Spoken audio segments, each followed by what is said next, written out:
अब देखते हैं हम कि कितने तरह की इम्प्योरिटीज होती हैं वाटर के अंदर।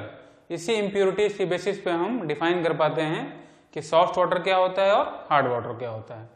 तो बेसिकली 3 टाइप की इम्प्योरिटीज होती है, एक सस्पेंडेड और कोलाइडल पार्टिकल जो कि हमको दिख सकते हैं, एक डिजॉल्व सॉल्ट है जो कि उसमें घुल जाता है, वो आपको दिखाई नहीं देगा, और एक क्या है माइक्रो ऑर्गेनिज्म, वो बहुत छोटे छोटे ऑर्गेनिज्म होंगे, वो भी आपको दिखेंगे नहीं। इस तरह 3 तरह की इम्प्योरिटीज होती है वाटर के अंदर।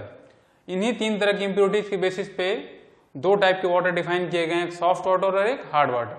आप सिंपल समझिए, जो रेन वाटर जो ऊपर से आ रहा है पानी, उसी को हम क्या बोलते हैं सॉफ्ट वाटर, क्योंकि उसमें कोई इम्प्योरिटी नहीं होती है। हालांकि अब तो इतना ज़्यादा पोल्यूटेड इन्वायरमेंट हो गया है कि ऊपर से जो रेन वाटर आता है वो भी क्या है पोल्यूटेड ही होता है, ठीक है।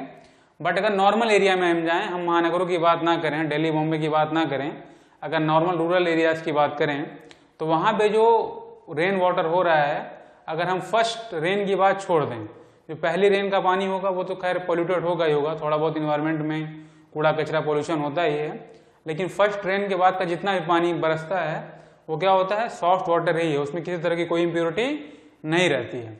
बट वो जो रेन वाटर गिर रहा है आपका अर्थ पे, वो अर्थ पे गिरने के बाद धीरे धीरे नदी के रास्ते या और मिट्टी के रास्ते, पहाड़ों के रास्ते मिलते हुए धीरे धीरे रिवर में या सी में जा रहा है।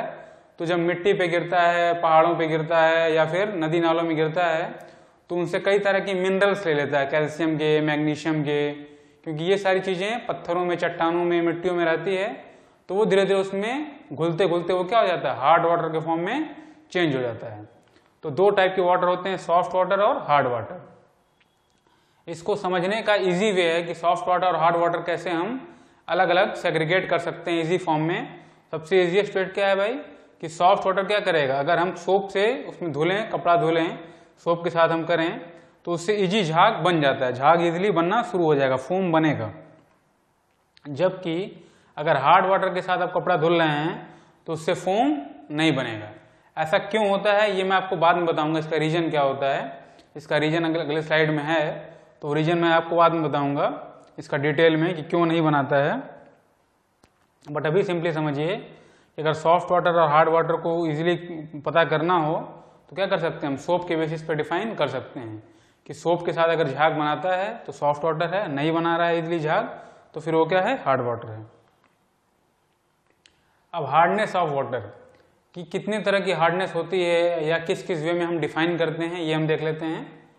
2 तरह की हार्डनेस होती है, एक टेम्प्रोरी हार्डनेस जिसको हम कार्बोनेट हार्डनेस भी बोलते हैं, और एक होती है परमानेंट हार्डनेस जिसको हम क्या बोलते हैं नॉन कार्बोनेट हार्डनेस भी बोलते हैं, ठीक है। टेम्प्रोरी हार्डनेस, इसको कार्बोनेट हार्डनेस बोलते हैं। ये किसकी वजह से होती है भाई, कैल्शियम के बाइकार्बोनेट या मैग्नीशियम के बाइकार्बोनेट की वजह से। ये सिर्फ और सिर्फ किसकी वजह से होती है, कार्बोनेट की वजह से, इसीलिए इसका नाम टेम्प्रोरी हार्डनेस और या फिर कार्बोनेट हार्डनेस भी है, क्योंकि इसमें सिर्फ और सिर्फ क्या रहेगा, क्या इंप्योरिटी रहेगी, कैल्शियम या मैग्नीशियम के बाइकार्बोनेट की इंप्योरिटी सिर्फ और सिर्फ होगी।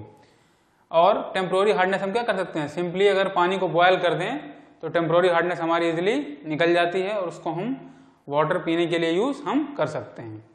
जबकि आपकी परमानेंट हार्डनेस में ऐसा नहीं होता है। परमानेंट हार्डनेस में क्या होगा कि आपके क्लोराइड और सल्फेट आ जाते हैं।